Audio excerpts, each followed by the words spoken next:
Chennai Silks. Hello friends, budget 2026ஓட எதிரொலி இந்திய பங்குச்சந்தை இன்று நிலை குலைந்து போயிருக்கு.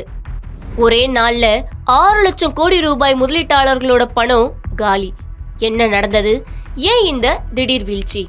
மத்திய பட்ஜெட்டை நிதியமைச்சர் நிர்மலா சீதாராமன் இன்று தாக்கல் செய்தார். அவர் பட்ஜெட்டை வாசிச்சு கொண்டிருக்கும் போதே பங்கு சந்தைகள் மளமளவென சரிய தொடங்கியது. பங்கு சந்தை என்பது பொருளாதாரத்தை பிரதிபலிக்கும் கண்ணாடி. இது சரிய தொடங்கியது பட்ஜெட் மீது கடும் அதிருப்தியை ஏற்படுத்தியிருக்கிறது. இன்னைக்கு ஞாயிற்றுக்கிழமை நடத்தப்பட்ட சிறப்பு வர்த்தகம் ஸ்பெஷல் லைவ் ட்ரேடிங்ல சென்செக்ஸ் மற்றும் நிப்டி பயங்கரமான சரிவை சந்திச்சிருக்கு. சென்செக்ஸ் சுமார் 1000 புள்ளிகள் சரிந்து 81,265 அப்படிங்கிற நிலைக்கு வந்திருக்கு. நிப்டி 330 புள்ளிகள் சரிந்து 25,000க்கும் கீழே 24,990க்கு போயிருச்சு. இந்த ஒரே நாள் சரிவுல மட்டும் பிஎஸ்இ பட்டியலிட்ட நிறுவனங்களின் மொத்த மதிப்பு 6 லட்சம் கோடி ரூபாய் குறைஞ்சிருக்கு.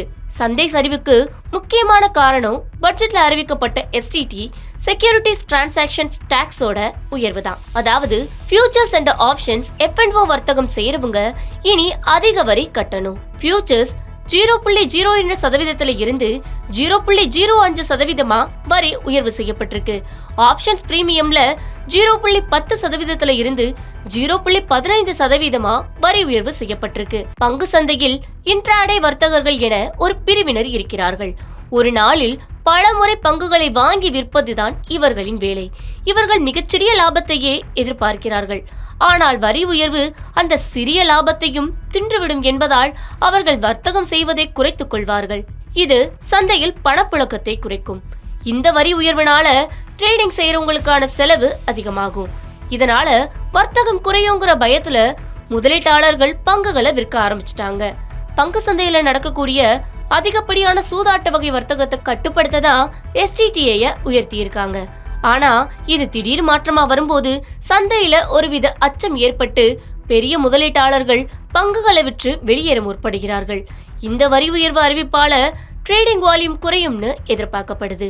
அதனால ஸ்டாக் எக்ஸ்சேஞ்ச் மற்றும் ப்ராக்ரேஜ் நிறுவனங்களோட பங்குகள் பயங்கரமா சரிஞ்சிருக்கு. பிஎஸ்இ பங்குகள் மற்றும் ஏஞ்சல் ஒன் போன்ற நிறுவனங்களோட பங்குகளும் பலத்த சரிவை சந்திச்சிருக்கு.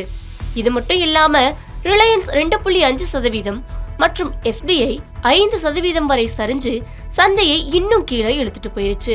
இந்த பட்ஜெட்ல டேட்டா சென்டர்களுக்கான வரி சலுகை போன்ற பல நல்ல விஷயங்கள் இருந்தாலும் இந்த எஸ்டிடி வரி உயர்வு மட்டும்தான் ஒரு கசப்பான செய்தியா பார்க்கப்படுது. ஆனாலும் சந்தை நிபுணர்கள் என்ன சொல்றாங்க அப்படின்னா, இது ஒரு தற்காலிகமான பயம்தான், அதாவது ஷார்ட் டேர்ம் ரியாக்ஷன். இந்த வரி உயர்வு அதிர்ச்சி அடங்கின பிறகு பட்ஜெட்ல சொல்லப்பட்ட மற்ற வளர்ச்சி திட்டங்கள் சந்தைய மீண்டும் மேலே கொண்டு வரும். அதனால இப்போதைக்கு பங்குகளை வாங்குறது ஒரு நல்ல வாய்ப்பா இருக்கலாம்னு சொல்றாங்க. பட்ஜெட்ல வரி ஏறினது ஒரு பக்கம் இருந்தாலும் நீண்ட கால அடிப்படையில இது சந்தைக்கு முதிர்ச்சியை தரும்னு ஒரு தரப்பு சொல்லுது.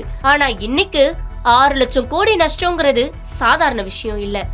நீங்க ஷேர் மார்க்கெட்ல இன்வெஸ்ட் பண்றவங்களா? இன்னைக்கு உங்க போர்ட்ஃபோலியோ எப்படி இருக்கு? லாபமா நஷ்டமா? கமெண்ட்ல சொல்லுங்க.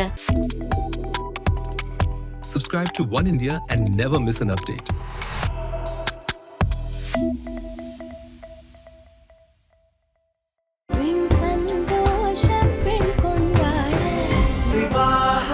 மணப்பெண்ணின் பிரத்யேகமான திருமணம் விவாஹா தி சென்னை சில்க்ஸ்.